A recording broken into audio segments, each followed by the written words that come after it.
Halo, apa kabar? Saya Benny Dermawan. Selamat datang di era digital di mana teknologi terus mengubah dunia. Mari kita jelajahi bersama perkembangan sains, hobi, dan teknologi saat ini dalam CNN Indonesia Tech. Dan di episode kali ini kami punya beberapa informasi menarik. Di antaranya, Dubai kini mengerahkan robot canggih untuk membantu petugas pemadam kebakaran di lingkungan berbahaya. Teknologi ini dirancang untuk menjangkau titik-titik yang terlalu berisiko untuk dilakukan oleh manusia. Perusahaan robotik asal Munich, Repco, mengumumkan perolehan pendanaan sebesar 100 juta dolar Amerika Serikat atau setara 1,58 triliun rupiah. Dana ini akan difokuskan untuk ekspansi bisnis di Amerika Serikat serta pengembangan teknologi fisikal AI atau kecerdasan buatan untuk sistem fisik, mesin maupun robot. Penasaran? Kali itu langsung saja kita mulai CNN Indonesia Tech sekarang.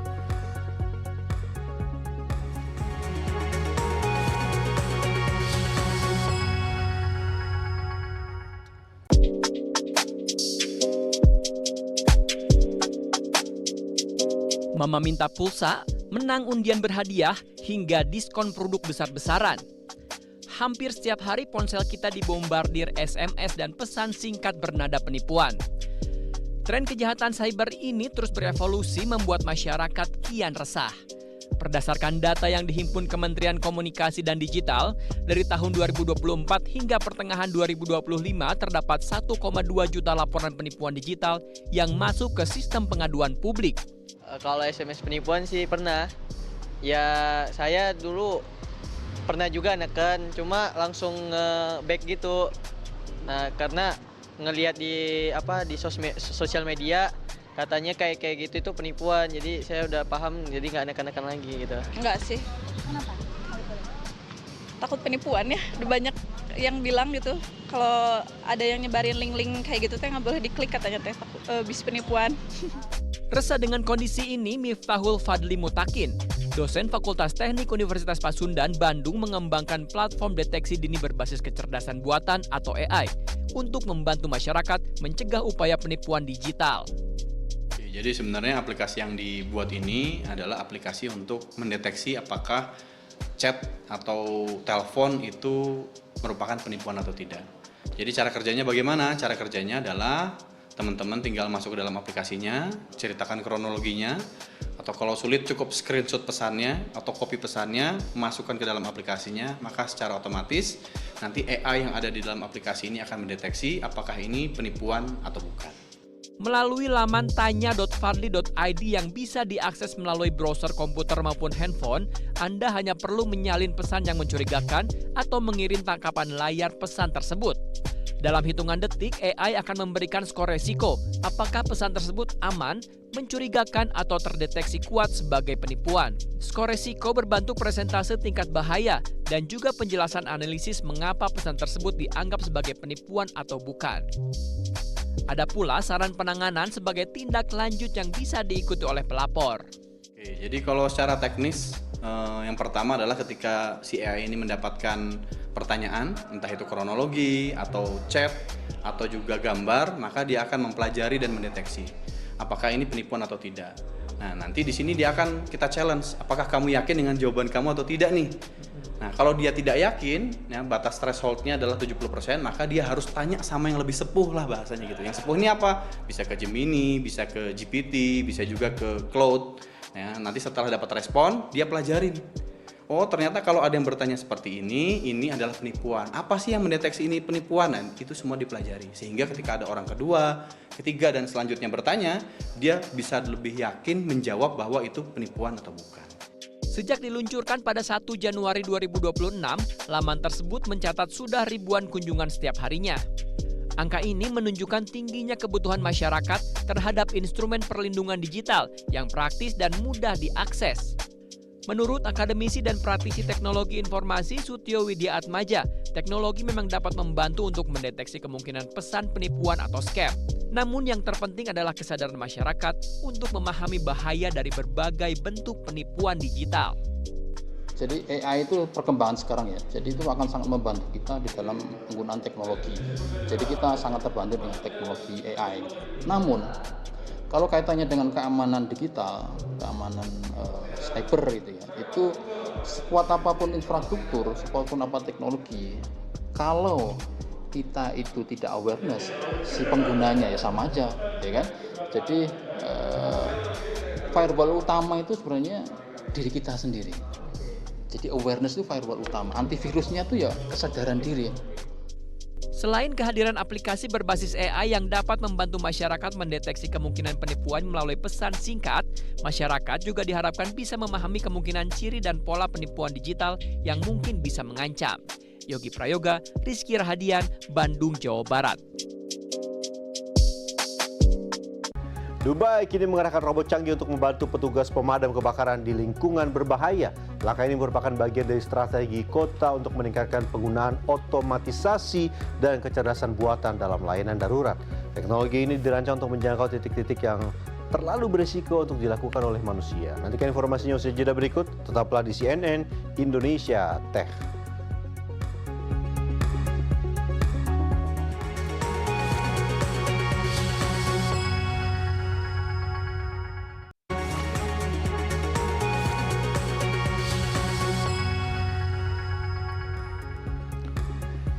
Selama bulan Ramadan, tren produksi sampah organik cenderung meningkat di Indonesia. Rata-rata peningkatannya bahkan mencapai 20% dalam skala nasional. Dan ironinya, mayoritas sampah organik ini berasal dari sisa yang tidak habis dimakan. Lalu kenapa pada bulan puasa ini yang seharusnya jadi momen menahan lapar dan dahaga, justru sampah makanan malah bertambah?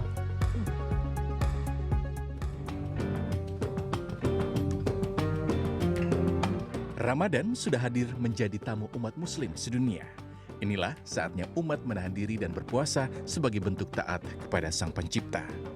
Namun, ternyata momen berpuasa tidak lantas mengurangi tingkat konsumsi makanan. Inilah salah satu sebab pada setiap bulan Ramadan di Indonesia, produksi sampah organik di antaranya sampah makanan justru meningkat. Berdasarkan data sampah harian nasional dari Sistem Informasi Pengelolaan Sampah Nasional dan Badan Pusat Statistik, rata-rata produksi sampah harian selama Ramadan dalam 3 tahun terakhir selalu meningkat antara 5 hingga 20%. Hal ini juga diperkuat dengan temuan para pemulung misalnya di tempat pembuangan sampah sementara Kelurahan Pancoran, Jakarta Selatan. Sampah makanan mulai terlihat bertambah sejak hari kedua Ramadan. Kalau ada yang tadi Bapak lihat sisa makanan di mana, Pak? Coba tunjukin, Pak. Sisa makanan yang Bapak lihat tadi di mana adanya? Itu. Itu ya? Ya. Banyak. Ya, banyak. Dan gini lagi puasaan gini sisa sampahnya makin banyak nggak sih? Ya, masih Makin banyak. banyak. Makin banyak kalau puasa. Kita kerupuk, Apalagi? kita nasi, kita daging. Nanti lain-lain. Ya. Gorengan? Ya, gorengan. Ada gorengan. Ada lain. Masih banyak atau dikit-dikit, Pak itu? Masih banyak. Banyak, masih kena banyak. Peningkatan produksi sampah ini didominasi sampah organik dari sektor rumah tangga dengan jumlah 50-52% dari total volume sampah harian atau hampir mencapai 100 ton. Peringatan Hari Peduli Sampah Nasional tahun ini atau 2026 bertepatan dengan bulan Ramadan. Menariknya, jumlah volume sampah organik justru meningkat sepanjang bulan Ramadan dibandingkan bulan-bulan lainnya. Ironisnya, sampah yang terbuang di tempat sampah justru adalah sampah sisa makanan. Jadi apakah kita sudah menahan diri selama bulan Ramadan? Apalagi bulan puasa identik dengan berburu takjil dan berbuka bersama keluarga, kerabat, juga teman dekat. Namun, kebiasaan ini membuat konsumsi makanan justru meningkat dan sampah organik bertambah. Hal ini juga menjadi catatan khusus organisasi kelola sampah swasta Waste for Change. Berdasarkan riset dan data yang kita lihat itu bisa meningkat sampai 29% dari hari-hari biasanya. Memang yang paling banyak yang meningkat itu dalam bulan Ramadan itu ada 2 hal. Yang pertama adalah sampah organik, sisa makanan yang tidak dihabiskan. Yang kedua adalah kemasan pada saat membeli makanan tersebut, gitu ya. Kita lihat aja pada waktu kita beli takjil kan kemasannya macam-macam ya. Ada kemasan kertas kalau kita beli gorengan, lagi dimasukin ke dalam plastiknya dan lain-lainnya. Apalagi di zaman sekarang itu kita lebih mudah juga delivery, Mas. Jadi tinggal pencet-pencet makanan datang ke rumah kita gitu ya. Jadi ada sampah kemasannya juga gitu. Jadi yang meningkat itu 2 jenis itu, sampah organiknya meningkat dan sampah kemasannya yang plastik maupun yang kertas juga meningkat. Mengelola sampah organik tentu bukan hal mudah. Bahkan, organisasi pengelola sampah seperti Waste for Change masih harus melakukan beberapa tahap. Di antaranya, mengkonversi sampah makanan menggunakan maggot atau lalat hitam yang kemudian bisa digunakan sebagai pakan ternak. Dalam perspektif agama, Ramadan seharusnya menjadi momen menahan diri dari segala hal yang berlebihan. Tidak hanya siang, juga malam hari termasuk dalam mengonsumsi makanan. Bahasanya itu syahrul Ramadan, bulan Ramadan.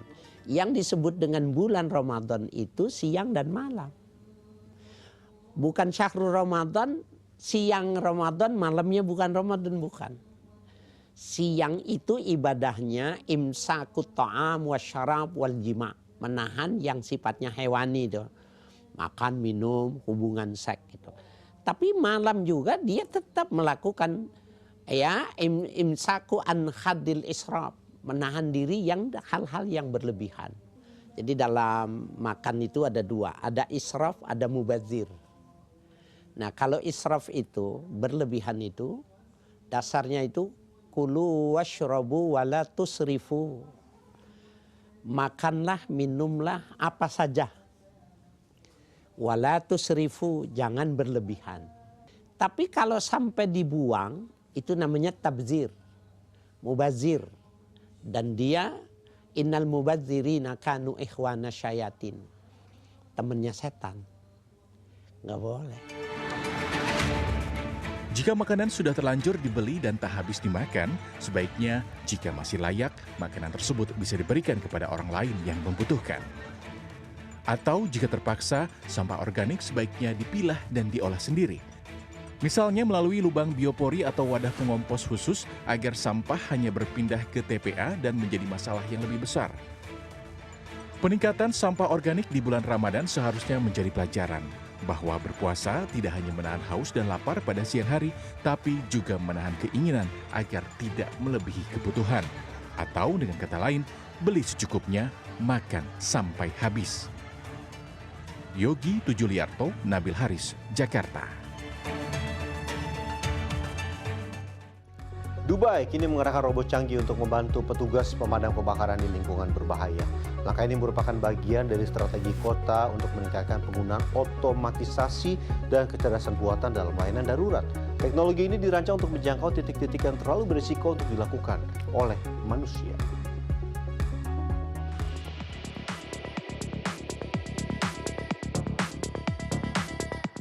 Sistem pemadam kebakaran robotik yang dioperasikan oleh Pertahanan Sipil Dubai kini mampu menyemprotkan air hingga jarak 60 meter. Dengan kapasitas pompa sekitar 2.400 liter per menit, robot ini dirancang untuk menembus area yang sulit atau tidak aman bagi para petugas. Pihak berwenang menyatakan bahwa robot tersebut sangat lincah menaiki tangga serta dapat melewati celah sempit. Selain dapat dikendalikan dari jarak jauh, perangkat ini mampu bertahan di lingkungan berisiko tinggi seperti paparan gas beracun, kebakaran bahan kimia, hingga panas ekstrim. Berbeda dengan pemadam api konvensional, robot ini dilengkapi sensor khusus untuk mendeteksi kebocoran gas. Difference in this is a human firefighter, if he goes into a very harsh environment with chemicals, with toxic materials burning, it can harm him, but it doesn't harm the robot as much since it already also detects these kind of gases and leaks through its sensors. And it also cools down on itself. It has its own system of cooling down itself in these high heat. Inovasi ini telah digunakan dalam penanganan kebakaran nyata sejak awal tahun 2026. Penggunaan robot ini merupakan bagian dari kebijakan terbaru di Dubai, di mana otoritas tempat mulai meluncurkan sistem otonom di sektor kepolisian hingga transportasi. Pada November lalu, kepolisian Dubai juga telah memperkenalkan robot patroli swakemudi bernama DPR-02. You see here is Dubai Police first patrol robot. It's called DPR-2. It's a fully automated car. It has many features. It's fully supported with AI functions, face recognition. Mobil patroli tersebut sepenuhnya otomatis dan didukung fungsi kecerdasan buatan serta pengenalan wajah. Kehadiran teknologi ini mendapat respon positif dari warga dan wisatawan yang merasa lebih aman saat berada di destinasi wisata. والله شيء رائع صراحة مفاجأة بالنسبة لي يعني أول مرة بشوف روبوت شرطة بهالطريقة أو الكاميرا اللي عليه عم تعمل الكنترول على الفيس يعني كان شيء مميز صراحة شيء كثير حلو وشيء أمان بالنسبة للعيال للأشخاص اللي حابين نروح بمكان بشكل آمن لأي مكان. Yeah, I think it's very innovative. It's very good. It's forever developing and new things, so it's good. That's why we're here. That's why we love living here, you know. You don't get this back in many countries, so it's good that Dubai is very innovative in technology because my son loves it, you can see. Pemerintah Dubai terus mempercepat transformasi digital guna meningkatkan waktu respons dan efisiensi layanan pemerintahan di masa depan. Para peneliti di ETH Zurich telah mengirimkan robot anjing ke lereng Gunung Etna di Italia untuk meneliti perubahan aktivitas vulkanik lewat asap, dilengkapi dengan berbagai peralatan sensor dan menggunakan jenis kecerdasan buatan. Robot ini bertujuan untuk mengurangi resiko mengirim manusia ke wilayah yang berbahaya. Nantikan informasinya usai jeda berikut, tetaplah di CNN Indonesia Tech.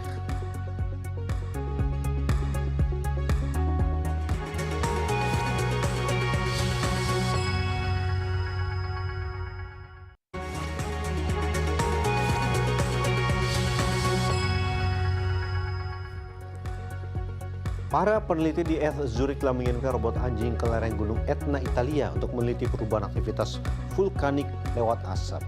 Dilengkapi dengan berbagai peralatan sensor dan menggunakan jenis kecerdasan buatan, robot ini bertujuan untuk mengurangi risiko mengirim manusia ke wilayah berbahaya.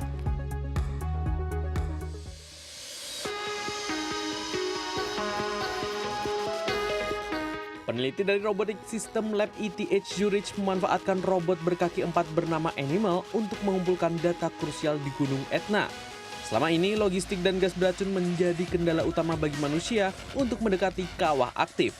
Animal hadir sebagai solusi untuk menjelajahi medan tidak stabil yang tidak bisa dilewati oleh robot beroda.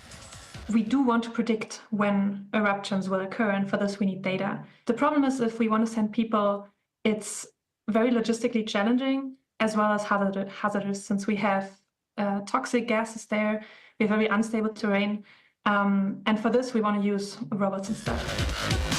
Robot ini dilengkapi dengan spektrometer massa buatan Inviken yang mampu mengidentifikasi gas saat berjalan di atas pasir vulkanik dan tepi kawah. Selain itu, Animal juga dibekali kecerdasan buatan dengan metode reinforcement learning. Teknologi ini memungkinkan robot untuk menggerakkan motornya secara koheren dan mengembangkan algoritma kontrol yang tangguh di medan sulit. Motion policy, so how the robot actually moves its motors in a coherent way, is trained via reinforcement learning. And this allows the robot to develop very robust control algorithms that actually make it overcome difficult terrains such as what we encountered in on the volcanic site. Dalam uji lapangan, Animal berhasil menyelesaikan misi otonom dengan tingkat keberhasilan mencapai 93 hingga 100%. Animal berhasil mendeteksi 5 dari 8 sumber gas helium yang sengaja ditempatkan sebagai pengganti gas emisi. Dalam misi yang lain, robot ini juga dapat mendeteksi emisi gas seperti sulfur dioksida dan karbon dioksida di sekitar fumarol alami. Data ini sangat berharga bagi ahli vulkanologi karena pelepasan gas tertentu menandakan magma yang mulai naik ke permukaan. Meski masih terdapat kendala seperti pengaruh angin pada deteksi gas, tim peneliti terus mengembangkan sistem ini. Target berikutnya adalah mencapai otonom penuh di mana robot dapat menelusuri jarak hingga beberapa kilometer secara mandiri. Penelitian ini diharapkan dapat membantu proses pengambilan keputusan dalam penetapan status waspada gunung berapi.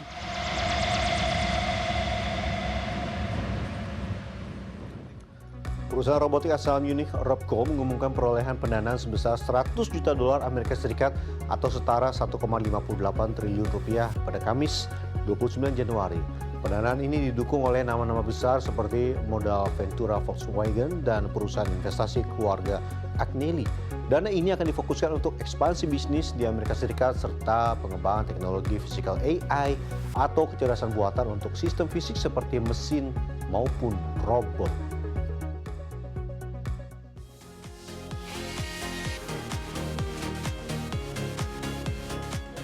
Robco kini tengah mempercepat langkahnya untuk mengembangkan teknologi fisikal AI, yaitu mesin yang mampu beroperasi secara otonom terhadap lingkungannya.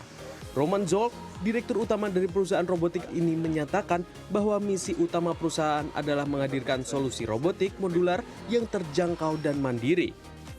Yeah, physical AI to us at Robco is the application of AI in the physical world. So for us concretely, that means in the manufacturing environment, in the industry, in production environments, where we basically leverage our robotics platform to deploy AI in the physical world, not the digital world.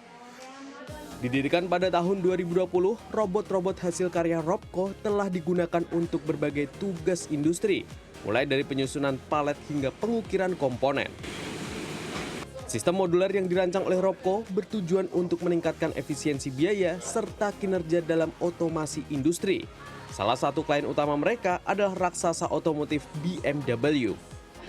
So with the idea of automating, we go on site, we scan the environment, and we would create a digital concept of that specific industrial environment. So you would see the machines on that shop floor, the environment, the parts that are to be handled, and then we create a digital twin of the robot and that environment, and we would demonstrate the types of tasks we do, the output, the cycle time, the interfaces to existing machinery and safety equipment, for example. And on that basis, we then deploy the actual physical robot in the field. We manage the uptime, we push updates on that solution. So in short, Robco is basically an extended automation arm to our trusted. Pasar robotik yang berkembang pesat menjadi momentum bagi Robco untuk terus berinovasi. Suntikan modal sebesar 100 juta dolar Amerika Serikat atau sekitar 1,58 triliun rupiah ini akan digunakan untuk mempertajam teknologi AI serta memperluas jangkauan pasar hingga ke Amerika Serikat. Dengan sistem yang lebih cerdas, Robco optimis dapat memberikan solusi otomasi yang lebih efektif bagi para pelaku industri secara global.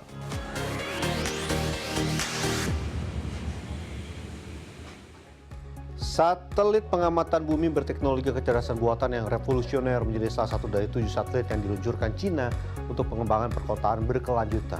Satelit ini memiliki kemampuan pemrosesan data secara real-time dengan menyediakan informasi segera dan memungkinkan mobilisasi sumber daya yang lebih cepat. Satelit pengamat bumi berteknologi kecerdasan buatan atau AI skala besar pertama di dunia bernama Hong Kong Youth Scientific Innovation resmi diluncurkan untuk mendukung pengembangan perkotaan berkelanjutan. Satelit ini melesat ke orbit menggunakan roket komersial Smart Dragon 3 bersama 6 satelit lainnya. Peluncuran perdana satelit ini merupakan hasil kolaborasi antara Chinese University of Hong Kong dengan perusahaan teknologi internet satelit AI China, ADA Space. Berbeda dengan satelit konvensional yang bergantung pada analisis di darat, satelit canggih ini mengintegrasikan model AI berskala besar sehingga mampu memproses data secara nyata atau real time. Kemampuan pemrosesan data secara langsung ini menjadi terobosan baru dalam penanggulangan bencana karena menyajikan informasi cepat yang memungkinkan mobilisasi sumber daya jauh lebih cepat. Bagi perencana kota, akses data ini akan memudahkan perencanaan infrastruktur, manajemen lalu lintas, hingga pemantauan lingkungan. 针对城市，尤其是特大城市的这种复杂第五目标探测的问题呢，我们设计了1米分辨率10谱段的光学遥感相机。 对香港以及粤港澳大湾区周边的环境呢，可以进行一个更精细化的监测，服务于防灾减灾、智慧交通和生态保护等领域。 Teknologi ini juga memastikan pemantauan detail terhadap fitur geografis yang sangat krusial untuk menjaga ekosistem serta membangun kota pintar, terutama di wilayah Teluk Besar Guangdong, Hong Kong, Macau. Dalam proyek ini, University of Hong Kong terlibat langsung mulai dari tahap desain, penelitian, dan pengembangan hingga proses penerimaan data satelit. Dan informasi tadi sekaligus menutup CNN Indonesia Tech kali ini. Saya Beni Dermawan pamit undur diri. Sampai jumpa minggu depan dan CNN Indonesia menghubungkan Anda dengan inovasi terbaru.